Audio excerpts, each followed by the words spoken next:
இன்றைய வசனம் தியானத்தின் தலைப்பு: லீலி புஷ்பத்தைப் போல் மலருவான், லீபனோனைப் போல் வேரூன்றி நிற்பான். இந்த புதிய மாதத்தை நாம் காண நமக்கு கிருபை செய்த நம்முடைய தேவாதி தேவனை துதிக்கும் துதியுடன் இந்த புதிய மாதத்தை நாம் ஆரம்பிப்போம். ஓசியா 14ஆம் அதிகாரம் 5ஆம் வசனம்: நான் இஸ்ரவேலுக்கு பனியைப் போல் இருப்பேன், அவன் லீலி புஷ்பத்தைப் போல் மலருவான், லீபனோனைப் போல் வேரூன்றி நிற்பான். நாம் எப்படிப்பட்ட சூழ்நிலையில் இருந்தாலும் கர்த்தரிடத்திற்கு திரும்பும்படி, கர்த்தரை நோக்கி பார்க்கும்படி அவர் நம்மை அழைக்கிறார். நாம் கர்த்தரிடத்தில் திரும்பும் போது அவர் நம்மை மனப்பூர்வமாய் சிநேகிக்கிறார் என்று முந்தின வசனங்களிலிருந்து நாம் அறிந்து கொள்கிறோம். அப்போது அவர் நமக்கு பனியைப் போல் இருப்பார். பனித்துளிகளை கர்த்தருடைய வசனத்திற்கு ஒப்பிட்டு கூறப்பட்டுள்ளதை உபாகமம் 32ஆம் அதிகாரம் 2ஆம் வசனத்தில் நாம் வாசிக்கிறோம். பனித்துளிகள் இலைகளை பாதுகாக்கிறது. அந்த செடி வளர்வதற்கு தேவையான தண்ணீரை தருவது போல கர்த்தருடைய வார்த்தையை தினமும் நாம் உட்கொள்வது நமக்கு பாதுகாப்பு. நாம் கர்த்தருக்குள் வளரவும் அவருக்குள் நிலைத்திருக்கவும் நமக்கு உதவி செய்கிறது. நாம் கர்த்தருடைய வார்த்தையை உட்கொள்ளும் போது பெற்றுக்கொள்ளும் 2 ஆசீர்வாதங்களை இந்த வசனத்தில் நாம் வாசிக்கிறோம். முதலாவது ஆசீர்வாதம் லீலி புஷ்பத்தைப் போல மலரும் ஆசீர்வாதம். 2வது ஆசீர்வாதம் லீபனோனைப் போல வேரூன்றி நிற்கும் ஆசீர்வாதம். பனி பொழியும் போது லீலி செடிகள் நன்றாக வளர்ந்து லீலி புஷ்பங்கள் அழகாக மலர ஆரம்பிக்கும். அந்த பூக்களின் வாசனை மிகவும் நன்றாக இருக்கும். அதை உபயோகித்து வாசனை திரவியங்கள் செய்வதற்கு, அதாவது சென்ட் செய்வதற்கும் உபயோகிப்பார்கள்.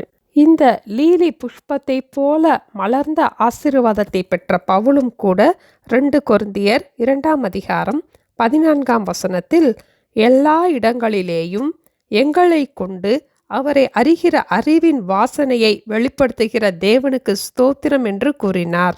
ஆண்டவருடைய வார்த்தைகளை ஒவ்வொரு நாளும் நாம் உட்கொள்ளும் போது நாமும் தேவனை அறிகிற அறிவின் வாசனையை வெளிப்படுத்துவோம்.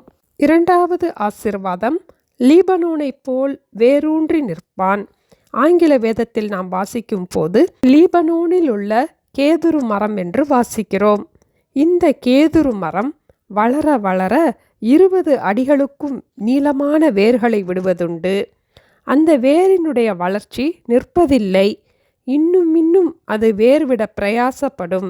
பனி பொழிய பொழிய லீபனோனில் உள்ள அந்த கேதுரு மரம் இன்னும் உறுதியாக நிற்கும். நீதிமான் லீபனோனில் உள்ள கேதுருவைப் போல் வளருவான் என்று சங்கீதம் 92:12ஆம் வசனத்தில் நாம் வாசிக்கிறோம். நீதிமானுடைய வேரோ அசையாது. நீதிமானுடைய வேர் கனி கொடுக்கும். நீதிமான் நித்திய கீர்த்தியுள்ளவன். நீதிமான் என்றும் அசைக்கப்படுவதில்லை. கர்த்தருக்குள் நாம் வேரூன்றி நிற்கும் போது எல்லா சூழ்நிலைகளிலும் நாம் உறுதியாக நிற்க முடியும். கர்த்தருடைய வார்த்தைகளை ஒவ்வொரு நாளும் நாம் உட்கொண்டு லீபனோனில் உள்ள கேதுரு மரத்தைப் போல் வேரூன்றி நிற்போம். நான் இஸ்ரவேலுக்கு பனியைப் போல் இருப்பேன், அவன் லீலி புஷ்பத்தைப் போல் வளருவான், லீபனோனைப் போல் வேரூன்றி நிற்பான். ஜெபிப்போமா?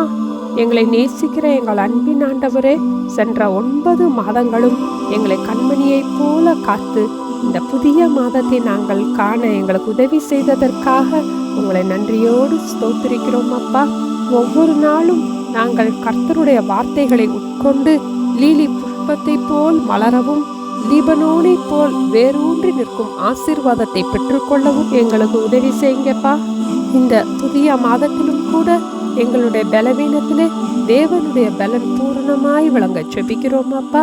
எங்கள் எல்லா தேவைகளையும் சந்தித்து ஒவ்வொரு நாளும் தேவனுடைய சந்தோஷத்தோடும் தேவனுடைய சமாதானத்தோடும் தேவனுடைய பாதுகாப்போடும் நாங்கள் நடக்க எங்களுக்கு கிருபை தர ஜெபிக்கிறோம் அப்பா. எங்கள் பிள்ளைகளுக்கும் வேண்டிய பாதுகாப்பை தந்து அவர்களுடைய தேவைகளை எல்லாம் சந்தித்து அவர்களை போதித்து வழிநடத்த வேண்டுமாய் இயேசுவின் நாமத்தில் ஜெபிக்கிறோம் பிதாவே. ஆமென். Thank you. Have a blessed October.